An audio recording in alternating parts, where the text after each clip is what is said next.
Assalamualaikum warahmatullahi wabarakatuh.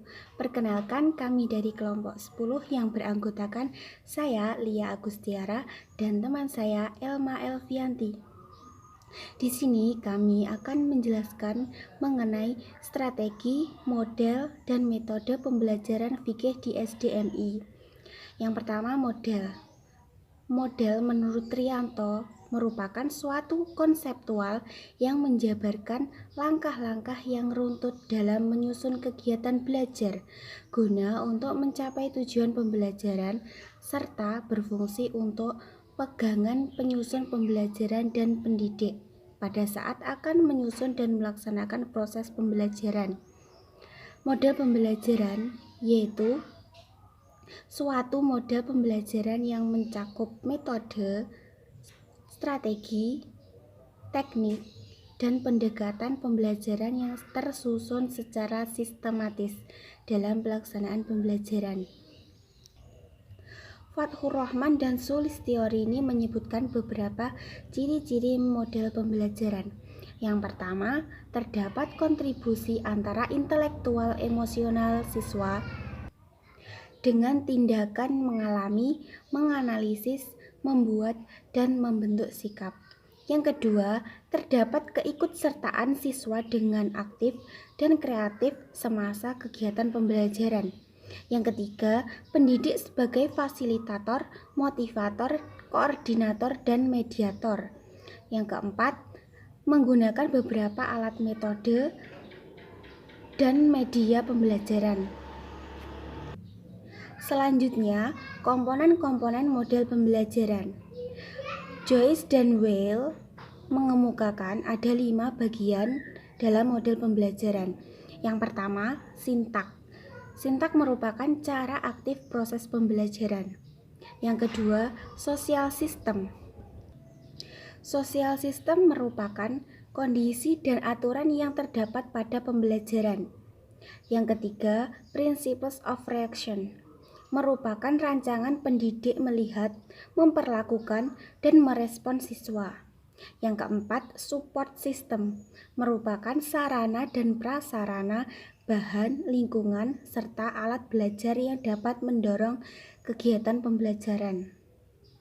Yang terakhir, instruksional dan nurturan efek merupakan hasil dari belajar yang dicapai secara langsung dengan tujuan yang dicantumkan dan hasil dari belajar yang tidak dengan tujuan yang dicantumkan.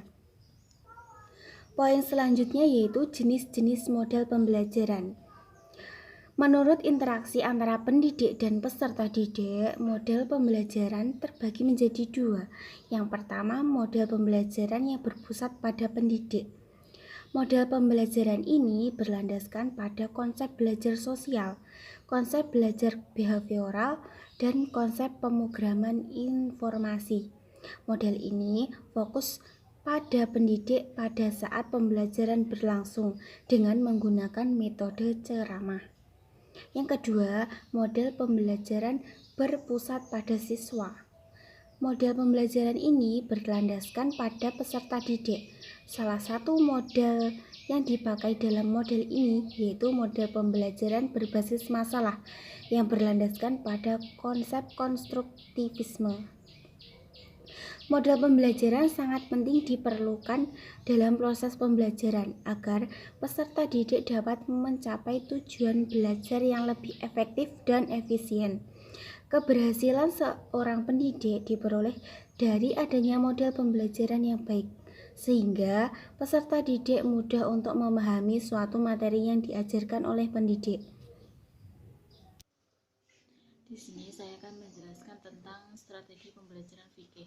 Strategi itu sendiri adalah rancangan atau rincian yang harus dibuat oleh seorang guru sebelum melaksanakan proses pembelajaran dengan strategi yang telah dibuat oleh seorang guru, maka pembelajaran akan lebih terarah dan tujuannya akan tercapai dengan baik.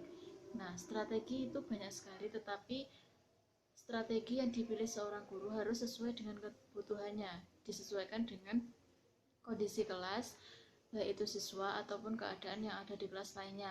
Nah, strategi pembelajaran fikih itu ada 3, yaitu yang pertama ada strategi ekspositori, yaitu strategi yang lebih menekankan guru dalam menjelaskan materi, jadi guru lebih aktif daripada siswanya. Strategi ini bisa dibilang dengan metode ceramah, yaitu pedomannya hanya terpacu pada seorang guru tersebut. Dan yang kedua ada strategi pembelajaran inquiry, yaitu di mana guru memberikan suatu pertanyaan, kemudian diselesaikan dan dianalisa, kemudian siswa mencari solusi dari pertanyaan tersebut.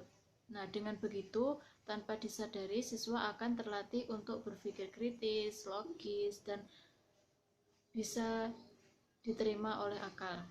Terus yang ketiga ada strategi pembelajaran kooperatif, artinya strategi ini lebih menekankan kepada tim atau kelompok. Jadi dengan begitu siswa akan berlatih bertanggung jawab, bekerja sama antar kelompok, dan lebih terarah, lebih kompak dengan antar kelompoknya. Materi selanjutnya adalah metode pembelajaran fikih. Apa itu metode? Metode adalah suatu cara yang digunakan oleh seorang guru ketika menjelaskan pembelajaran. Metode sangat penting untuk mencapai suatu pembelajaran, suatu proses pembelajaran. Metode juga harus disesuaikan dengan strategi. Nah, dengan metode yang sesuai dengan strategi, maka pembelajaran itu akan maksimal dan tujuannya akan tercapai dengan baik. Jadi metode juga harus sesuai dengan kebutuhan atau keadaan nyata yang ada di kelas. Dan metode fikih itu ada 5, yaitu metode ceramah, artinya metode di mana guru lebih menjelaskan materi yang sedang dibahas. Dan yang kedua ada metode diskusi, yaitu metode yang digunakan untuk melatih kerjasama dalam kelompok. Jadi di sini siswa akan diberi pertanyaan, kemudian didiskusikan, diselesaikan dengan cara diskusi. Nah, dengan cara begini siswa akan bisa memilah pendapat-pendapat yang ada di dalam kelompoknya. Terus ada metode sosiodrama, yaitu di mana metode ini dikaitkan dengan kehidupan nyata yang ada di sekitar siswa. Jadi siswa bisa menyelesaikan permasalahan yang ada di sekitarnya, baik itu permasalahan pribadi atau permasalahan kelompok. Terus ada metode problem solving, yaitu pemecahan masalah. Jadi guru bisa memberikan pertanyaan atau permasalahan yang terkait dengan materi tersebut, kemudian bisa dianalisa, dicari solusinya oleh siswa. Dengan begitu siswa akan berpikir kritis, berpikir bagaimana sih cara mengatasi ini gitu. Terus juga ada metode demonstrasi, yaitu ada tim kecil yang dibuat oleh guru. Dengan begitu siswa akan dilatih untuk secara langsung praktek, artinya guru menjelaskan materi tersebut, kemudian siswa mendapat pemahaman tentang materi tersebut dan dipraktekkan oleh siswa dengan arahan guru. Misalnya menjelaskan tentang tata cara berwudu. Nah, kemudian siswa itu mendapatkan pemahaman. Jadi tidak secara langsung pemahamannya itu diterima oleh siswa, tapi bertahap, dan kemudian dilakukan dengan praktek berwudu. Video pemaparan dari kelompok kami. Apabila ada kurang lebihnya mohon maaf. Wassalamualaikum warahmatullahi wabarakatuh.